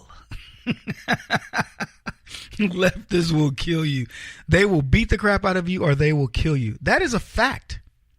I watched a show not a show, but a video where some guy criticized Muhammad, and he gets out of the building, and Muslims just beat the dude to death. They beat him to death. And I remember thinking to myself, how barbaric. That's awful. Look at what they're doing to that man. And it was like, only this is a culture that does it. And then it dawned on me, no, Democrats will do it. They'll do it. If Milo, just using him as an example, if he left a college or university without security and people saw him, don't be surprised it wouldn't surprise me one bit to find out they beat the crap out of him, kill the man, whatever. Wouldn't strike me as odd. It would be crazy but liberals are crazy. Leftists are crazy. Here we got another one here. Let's play this one. This is learning that Rahm Emanuel, the mayor of Chicago, the Windy City, while he was working for President Obama, he helped one of the Anwan brothers, these IT guys that work for Debbie Wasserman Schultz. So we're tying now these Anwan brothers back to the source, which is likely, the Obama administration. So interesting. Here it is. Here's a clip. Emanuel accused of helping a now indicted former Democratic IT aide. According to a newspaper in Pakistan, Chicago's mayor intervened while serving as Obama's chief of staff to get Imran Awan cleared of land fraud charges overseas years ago. He is currently charged with bank fraud while working for Debbie Wasserman Schultz and other Democrats on the Hill. Ouch. Going to be tough to sell that one. Welcome back, everybody. Kevin Jackson here, The Kevin Jackson Show. So the Obama administration helped Awan get rid of land fraud charges, I think is what they called it, overseas, so they could bring him over here and he could embezzle or do what he did, criminal activities here. And now he may be back. I think he's testifying. Speaking of testifying, those guys from Fusion GPS, they testified, yesterday, 2 days ago? They testified about their part in this whole Democrat scam of making tying the Russians on the necks of the Republicans. I'll get it out. Don't worry. So I'm curious as to what that testimony is. I haven't seen anything yet, but I'm definitely wanting to know what's going on there. So maybe we'll find out more. What else we got here? Oh, France in terror. Do we have time to play that clip? Okay, let's play that one. He may want to reform France. First, he must protect it. This law will allow us to end the state of emergency as of the 1st of November, while fully guaranteeing the security of our fellow citizens. France's emergency measures were imposed after 130 people were killed in Paris in November 2015. They have been renewed 6 times. In that time, another 92 people have been killed in Paris, Nice, Marseille, and elsewhere. This year alone, there have been 11 terror attacks and 14 prevented. And there are new fears of French jihadists returning from Syria and Iraq. Little wonder, perhaps, the public's support for tough new law. It's true for France and it's true for other countries. You can't really have liberty and democracy cohabit with security. You have to make a choice. And in France, as of now, France has made a choice, and a very clear choice: security. France's new laws normalise many of the provisions of recent emergency laws. They give France's security services and police force unprecedented power to act without the constraints of the judiciary. And for some, that has serious consequences for France's civil rights, particularly the civil rights of this country's Muslim population. Muslim leaders are predictably concerned the new law will become a license to harass. We're scared that this law in practice will target a person's appearance, the colour of their skin, their religious belief, the way they dress, the way they speak. We're scared this law will be misinterpreted and that Muslims will be targeted, quite simply. The police now have greater freedom to conduct raids and impose house arrest. Activists insist this will increase the suspicion and isolation of French Muslims when what is needed is engagement and cooperation. The reality is France's new president can't take the risk. He knows his legacy could be defined as much by how he deals with terrorism as by how he modernizes France's economy. Civil rights may suffer, but for now the new law has overwhelming support. Say it ain't so. France cracking down on Muslims. Yeah. See, what's funny about that, you don't hear about this. We just did a video. I think it was it Poland? Somewhere they were screaming, F the Muslims, F the refugees, or something like that. Now, I'm not condoning the language, but the country was saying, we're done. We've had enough. There were 2 countries. And I told my guy to put the video together, I go, how many others? He goes, Kevin, how many examples do you want? He goes, Austria, Germany, Switzerland. He went country by country. He goes, we could make these videos 2 hours long. I said, no, we don't want to do that. So we chose 2 countries, and you see people just screaming, get them out of here. They're sick of it. They're sick of the way that they're being forced to live. They're sick of these people that are coming over, trying to implement countercultures, and laws to enforce these new countercultural rules. He won't stop until he's the top-rated radio talk show host in America. What kind of weird competitive freak are you? This is the Kevin Jackson Radio Show.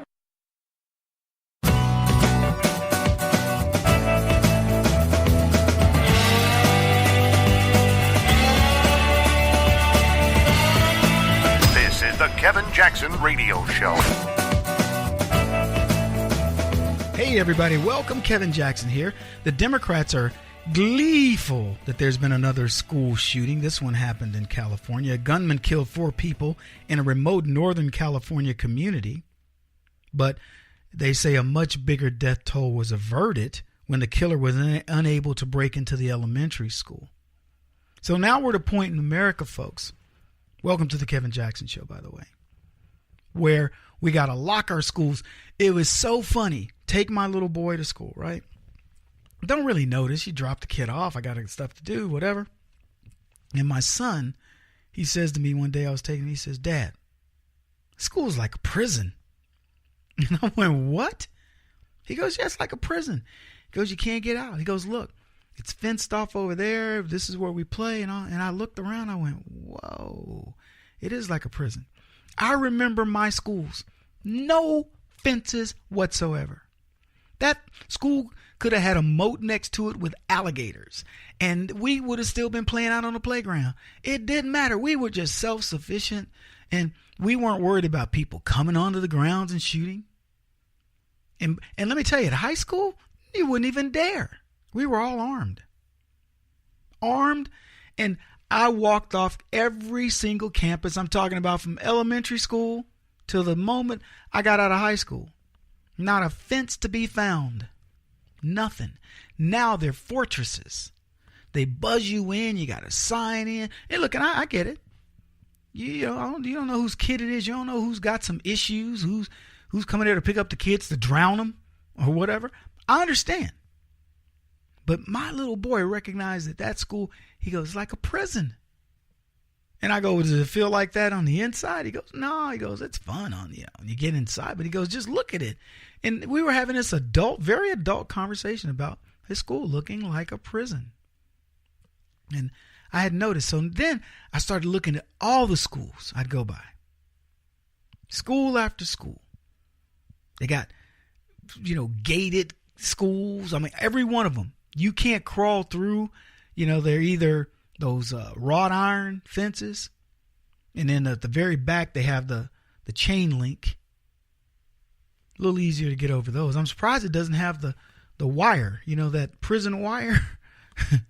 Don't be surprised if 5 years from now, every school, 10 years, a decade from now, every school has the barbed wire where you can't. And here's what they'll tell you.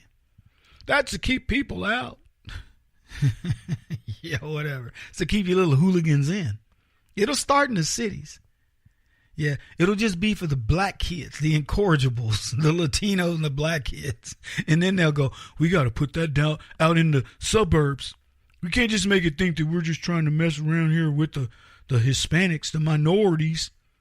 So the white kids will watch that stuff going in that. They call it razor wire, don't they? Yeah. So they'll watch that razor wire be added to chain link and go, what's that about? No more sneaking off to, go do whatever you do. But I remember I walked off campus for lunch every day in junior high. Junior high. Think about this. How old was I? I was 12, 13 years old. 13 to 14, something like that. 12, 13, 14. Because I was in junior high, 6th, 7th, and 8th.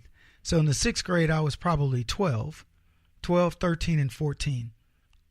And I look at my son, he's my youngest son. He'll be 11. And he's at the age where I'm okay with him, exploring a bit. But where I grew up at 12 years old, man, we had cars and rifles. Surprised we didn't have wives. Man, we grew up fast. But I'm not talking about ghetto fast. Like country boy fast, where you had to start having youngins early to help load the hay, and feed the cattle and stuff. Days start early and end late. So you need to have started having the kids about 13. But for very different reasons. Big families out on the farm too, big families. But yeah, so every school I drive by now, I look and I go, son of a gun, it's a fortress. You might as well put a moat all the way around it, put man-eating crocodiles in it, and surround that with, I don't know, jackals and hyenas or something to eat up the bones. I don't know what you could do to protect it more. They even got cops stationed in some of them. It's crazy over here. Staff at the tiny Rancho Tehama Elementary School west of Corning moved quickly when they heard gunfire nearby, just before classes were set to begin. Doors were locked. Students dashed inside, hit the floors, hid under desk and tables. Shooter was killed by police at another site. Rammed a stolen pickup through the school's locked gate, walked into the schoolyard, fired his rifle through windows and walls. He tried doors, but the buildings at the Rancho Tehama Reserve School were secure. Only an outside bathroom was open, but the gunman found no one there. After about 6 minutes, he left, apparently frustrated. By the way, Biden made a comment about, what was the last shooting that we had? Whatever it was. He said something along the lines that the guy who killed, this had to do with, I think it's something in Texas, but he says the guy, it was a church shooting. He says the guy who killed him shouldn't have had a gun. What's Biden saying? Maybe we should have killed a lot more people. I'm telling you guys think I'm kidding. I've said it 100, if not 1,000 times. The left love this mayhem. They love this. They love that there's a school shooting. And this isn't on Obama's watch. They can blame this on Trump. They can blame it on the guns, the NRA. Look at all these fools that have killed people with the NRA, with their guns. Serial killers. Not one of them's a member of the NRA. My friend Dana Lash asked a question on Twitter. Name me one shooter that's killed that's a member of the NRA. I don't think there was one. I think she asked the question knowing the answer. But they love this. The left love this strife. Told you guys, a truism of the left is they thrive on chaos. They don't like things to go smooth. When things are on the up and up, you run your business legit, you raise your kids to be fair, to not cheat, whatever, they hate you. Look at you, Mr. Goody Two-Shoes Sanctimonious. Man, 4 people died. Anyway, it's a horrible tragedy. They don't even know the gunman's motives.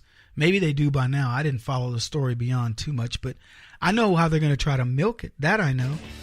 Victims were chosen at random, so can't make it racial, can't make it gender-based or anything, but trust me, they will. So glad you're here. We'll be back in a second. This is the Kevin Jackson Radio Show. Do you owe back taxes to the IRS or state?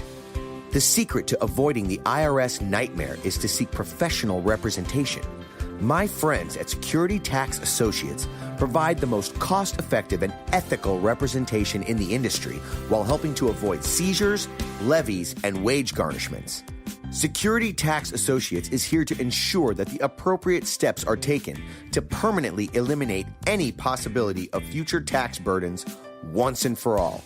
For a free, no-obligation consultation, contact Security Tax Associates, 844-779-4177. That's 844-779-4177. 844-779-4177. Or visit them at securitytaxassociates.com.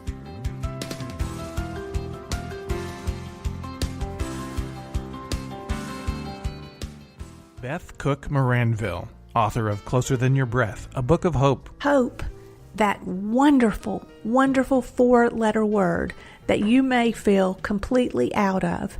I wrote this book to give you great hope. It's not too late. If fetal position is an all too familiar place for you, I understand. If the next 60 seconds are too long, this book is for you. Wherever you are right now, whether you're dealing with divorce or death or sickness, take hope. You are going to make it through this pain. Don't roll your eyes. I've walked this road and I know it. The best is yet to come. Closer Than Your Breath, a book of hope from author and speaker Beth Cook Moranville, can be found on Amazon.com or Kindle.com. For more information, visit closerthanyourBreath.com or on Facebook at Closer Than Your Breath.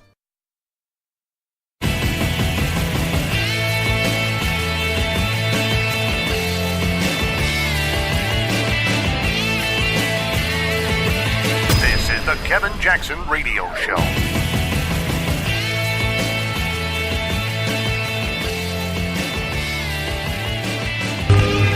Class, it's time once again for the Blacksphere.net's Teachable Moment. Teachable moment. If you'd gone to college, you could have really been something. I could have calibrated those words differently. And so could Joe Biden, as we title today's episode, What If a Republican Had Said It? The white community focusing on educating the minority community out there. It's a primitive culture.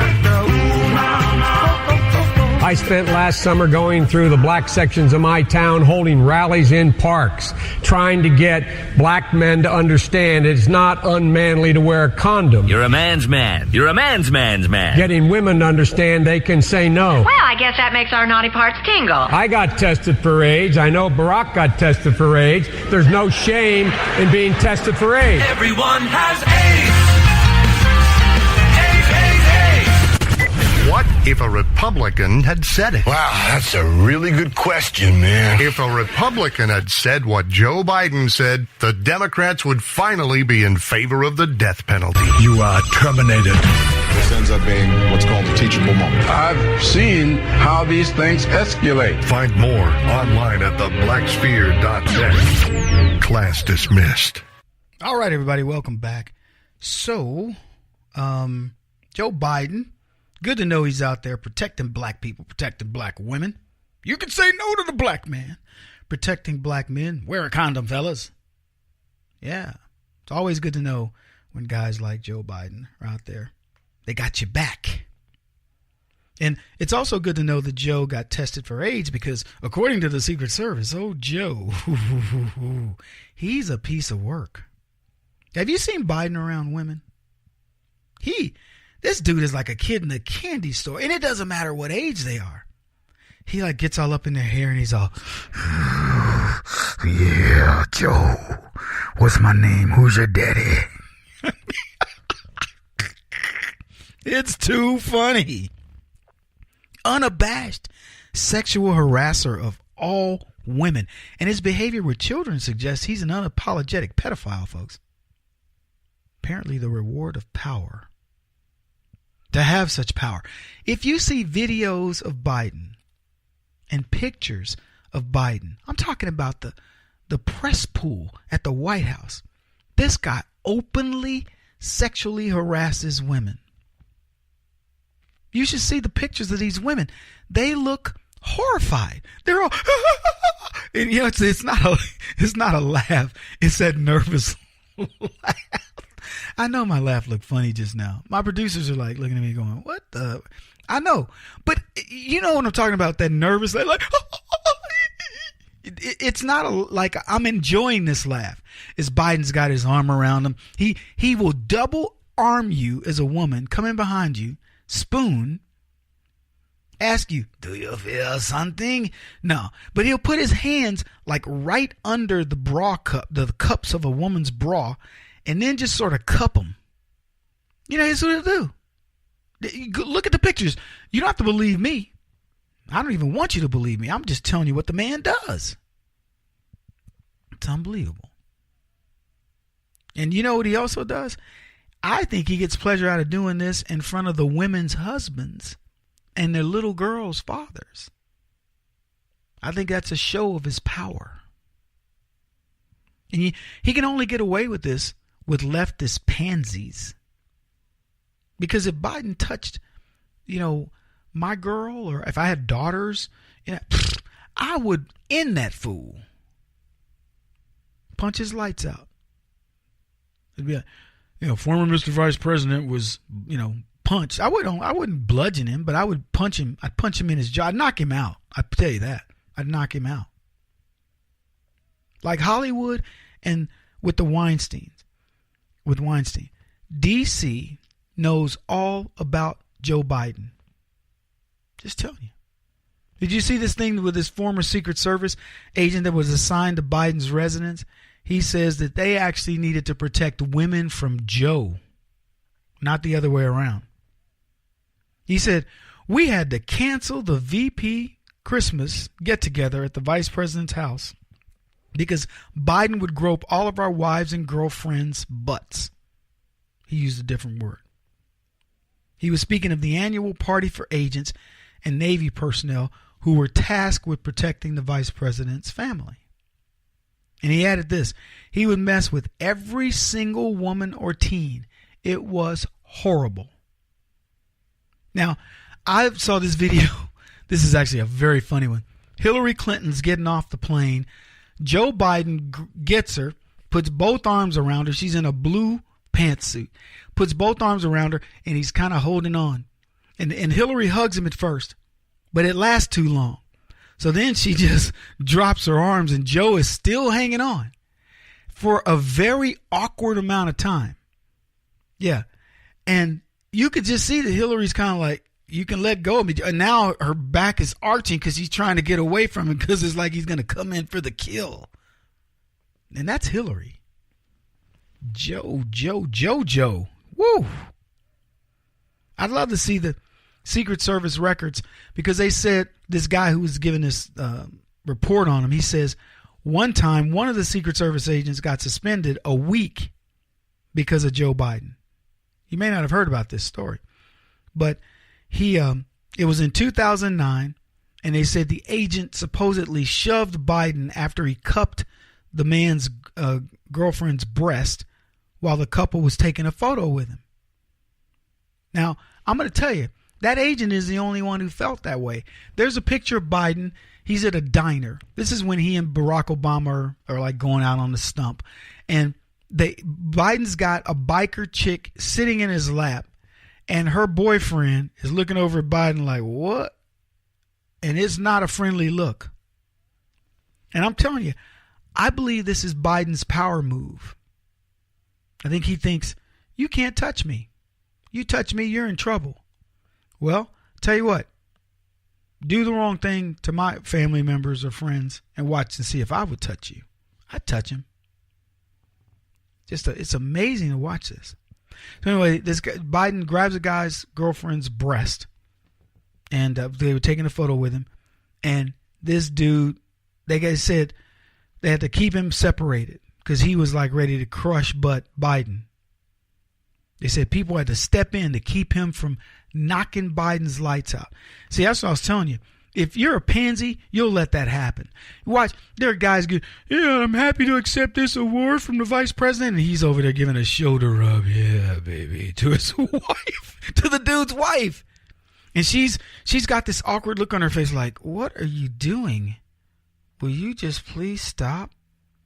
But Biden's making an appointment.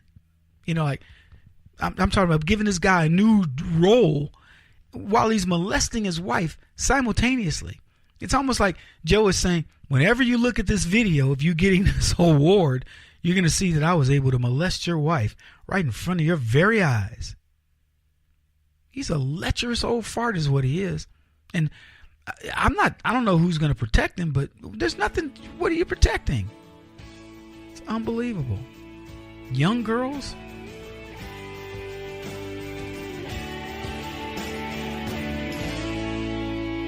This is the Kevin Jackson Radio Show.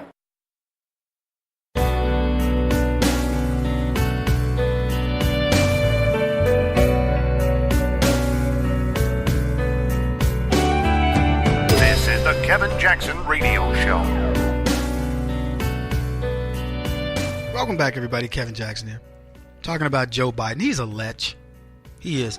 There was a senator that said half the people in the Senate would be dismissed if it was allegations of sexual misconduct.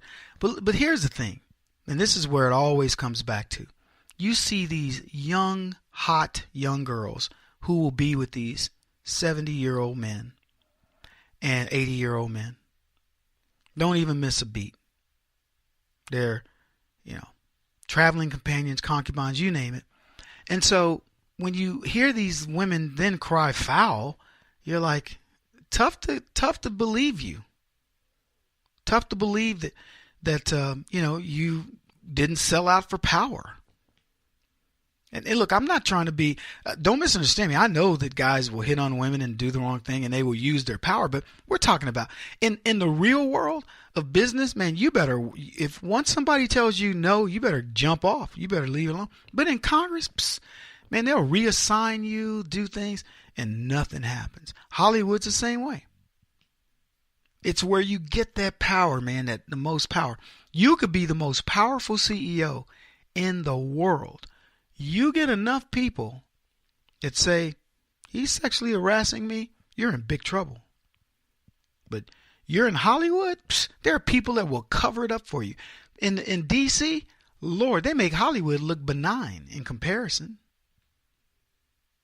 Joe Biden is a wreck, a lecherous wreck.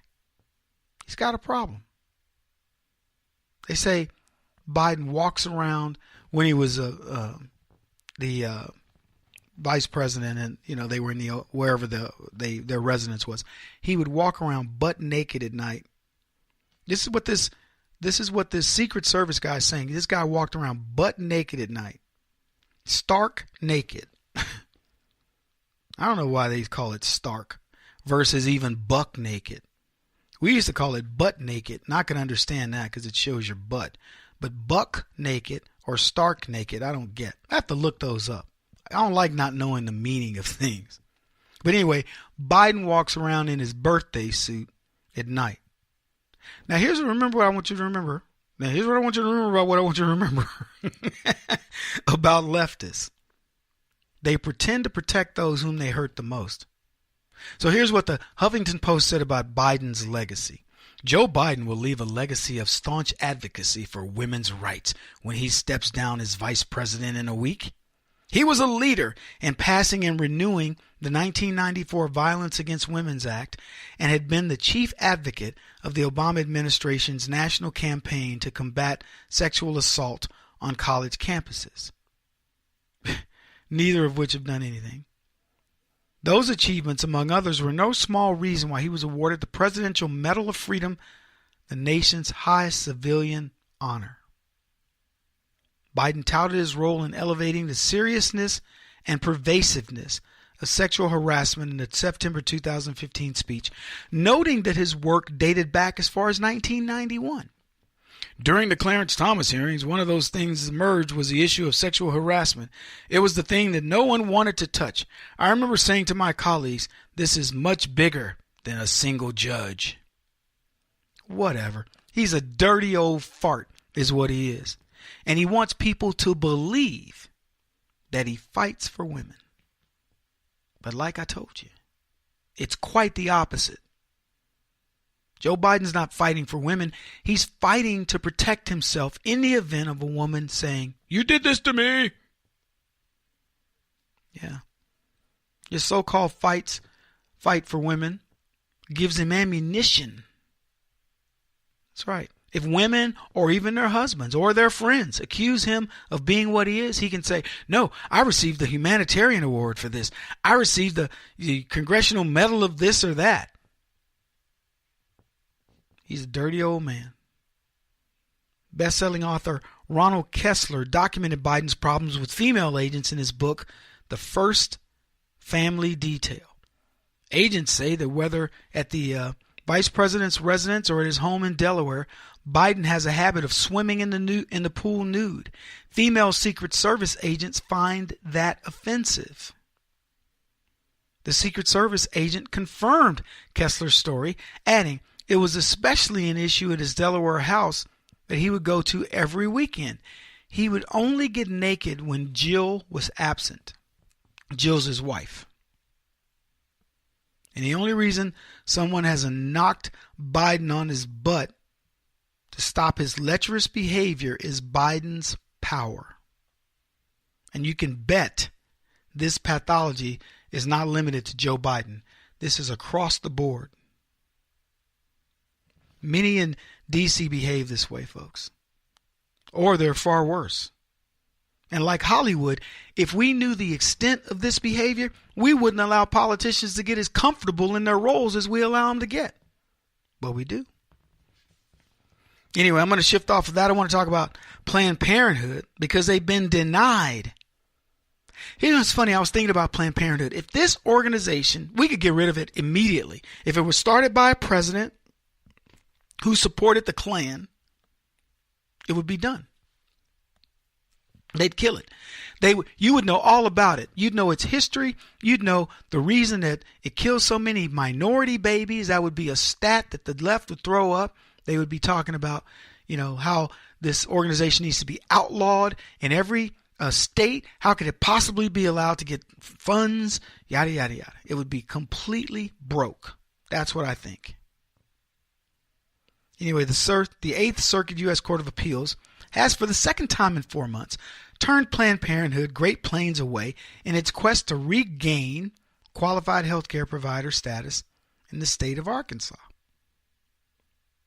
The decision is the latest in a 2-year battle that began when Governor Asa Hutchinson canceled Arkansas's contract, largely due to numerous videos showing Planned Parenthood representatives discussing the sale of fetal body parts harvested post-abortion. Now, here's what I've told you guys many times. Why isn't this common sense? why wouldn't we automatically say, we're not going to, it's one thing that you're killing kids and we're funding it. It's a whole other that you're using money that you're getting to finance your Lamborghinis, I think is what they were talking about in the undercover video. And then get this, the lawyers sued the organization who got the video as if he'd done something wrong. Told you guys, truisms. This is what you should be thinking about today when you listen to this show. Truisms. What are liberals like in truth? Killing babies, minority babies in record numbers, saying it's about women's reproductive rights when they know that's not what this is about. And now they want your money. They want to be declared a health care provider. It's a lot of money to pay people for killing babies. And I can't believe we funded this. This should be national legislation that Planned Parenthood is not part of the health care, whatever they call themselves, not get health care provider status. If you're a woman, if you want to get Planned Parenthood, it should be like Aflac. I'm going to get Planned Parenthood in case I want to have an abortion. And it'll be covered. So that should be an option. You women, do you want to do this? Because I think the majority of women would say, I don't want the Planned Parenthood stock, or package, insurance package. No way. I'll have my baby. I think that's what would happen. Or pay for your own abortion. If you want to rationalize it, pay for it yourself. Anyway, they said since that time, the Federal District Court and the Eighth Circuit have gone back and forth on the issue, with the appeals court this time refusing to reconsider its earlier 2-1 decision in August to let Asa Hutchins' decision stand. Supporters of Planned Parenthood claim, and were previously backed by Obama's Department of Health and Human Services, that the decision violated federal law, though determining the qualification of Medicare providers has typically been left up to the states. So here we go. The states have been determining who will be the Medicare providers, and Obama's administration says, nope, put Planned Parenthood on there. Kill as many black children, brown children as you want, no problem.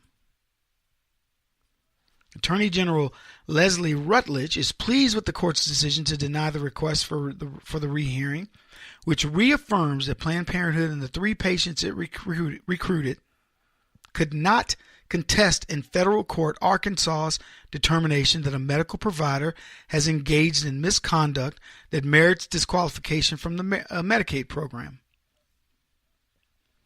So, thankfully, if they're going to continue to have abortions in Arkansas, they got to do it on their own nickel. It's not going to be done on ours. And I think that's fair. I'm sick of paying for things that I have nothing to do with and that I morally don't support. So kudos. Asa Hutchinson did a good job in Arkansas, and I'd like to see this program expanded. Maybe we'll get back on that and have the Tea Party community look more into helping out in that endeavor.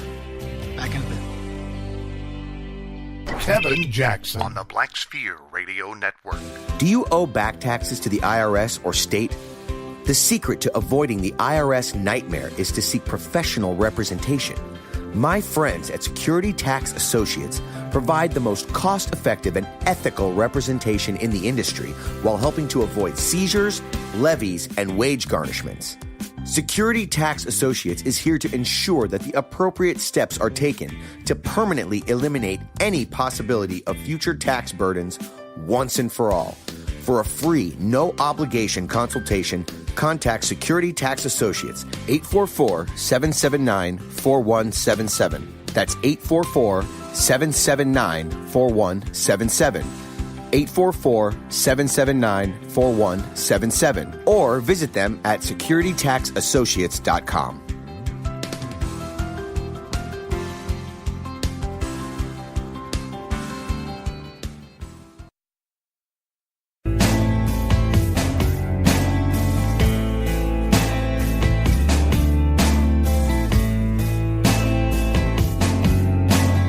Putting an end to identity politics. This is the Kevin Jackson Radio Show.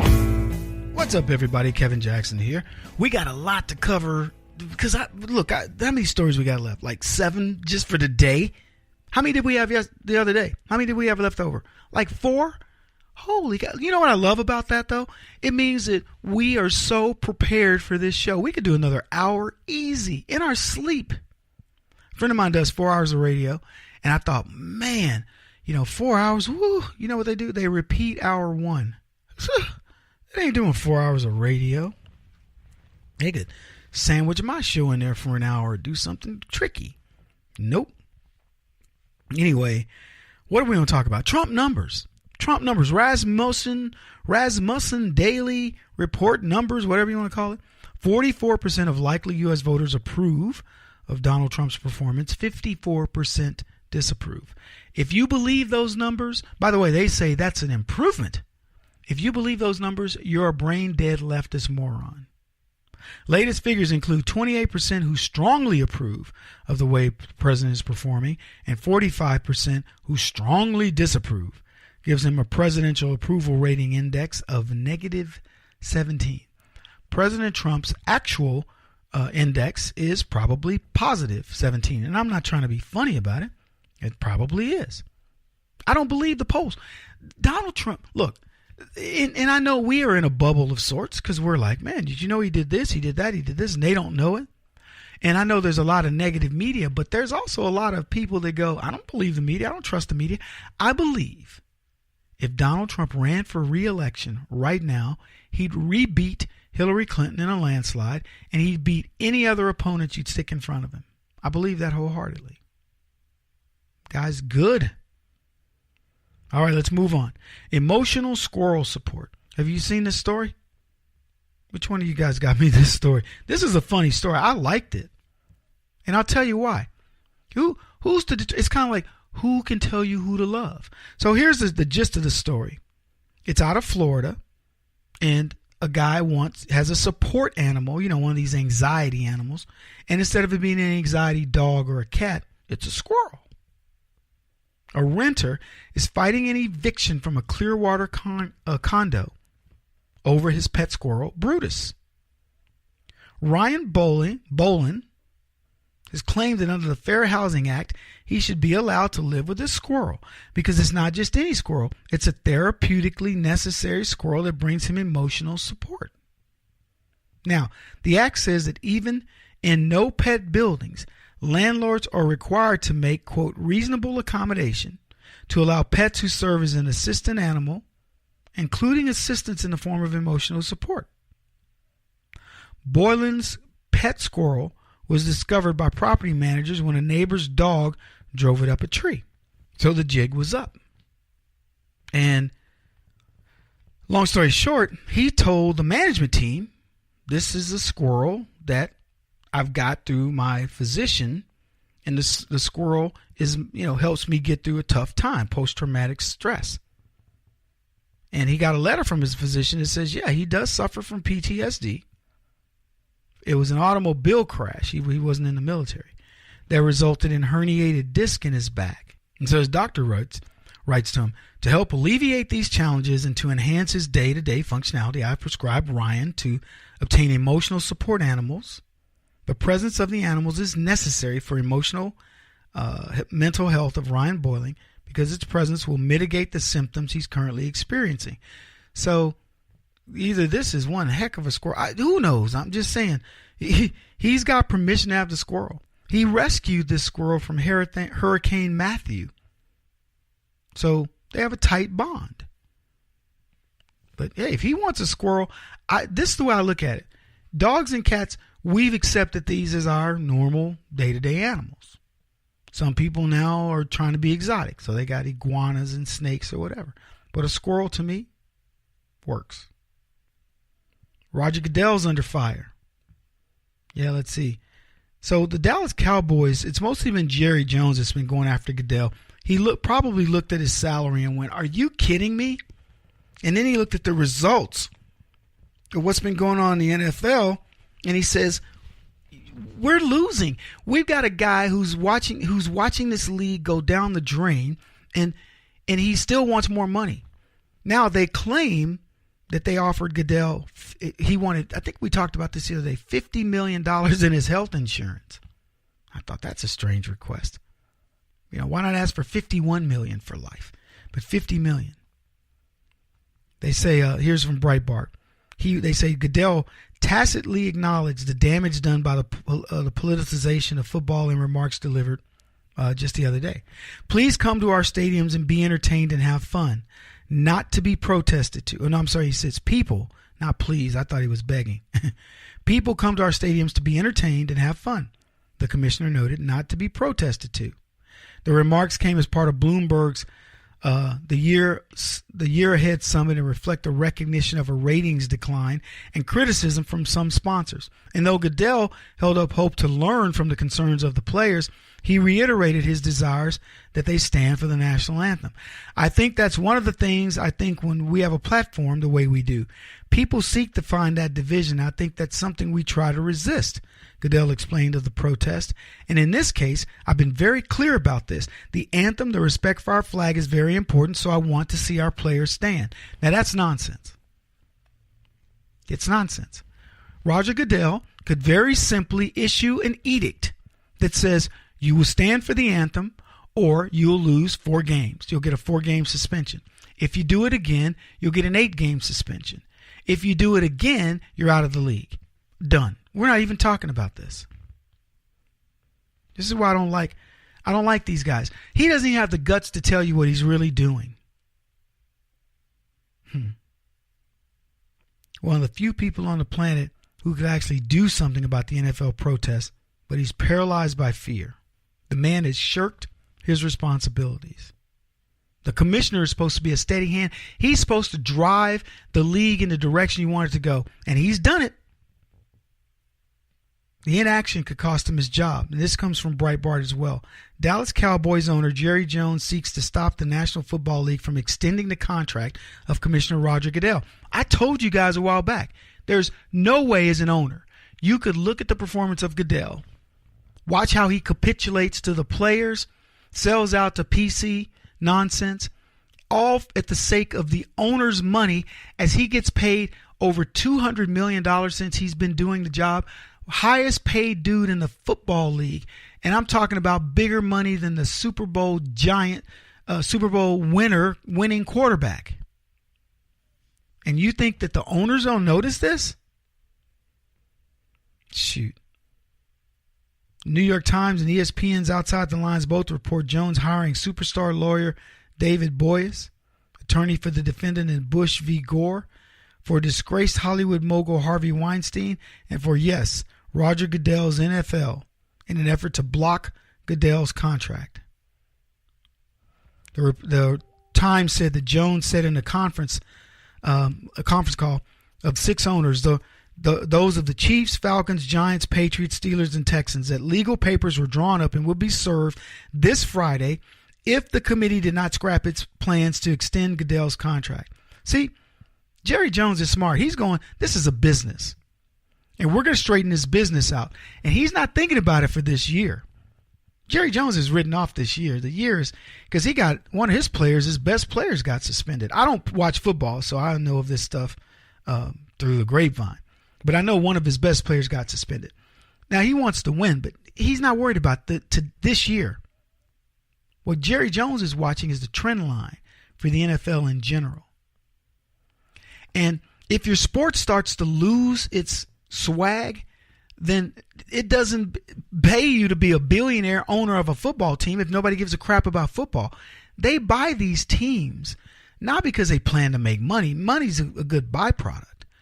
They want to have the swagger of being able to say, "It's my team."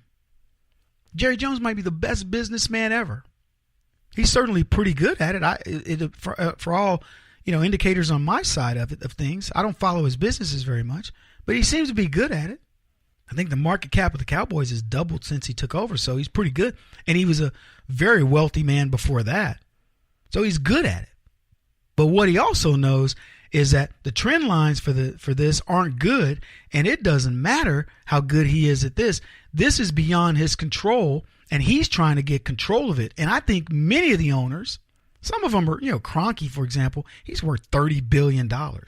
These are toys, but they're expensive toys, and they want to have bragging rights. When football drops below soccer, there's no bragging rights. When more people watch the WNBA than watch your football games, there's no bragging rights. These guys want to win. They want their franchises to do well. He won't stop until he's the top-rated radio talk show host in America. What kind of weird competitive freak are you? This is the Kevin Jackson Radio Show.